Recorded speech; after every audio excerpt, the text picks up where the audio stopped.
กล่องผีสุ่มวิญญาณยา เอออะไรเนี่ยไอ้ รัชโยธินแล้วก็ สะดวกรัชโย แล้วก็ รัชโย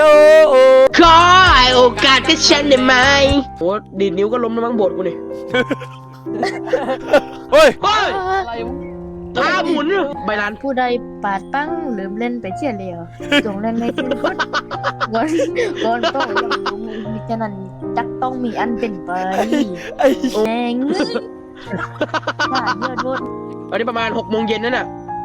รู้ได้ไงน้ ฟ้า อง มันสว่างนิดอ้าวฟ้ามันยังสว่างนิดนึงไง สี่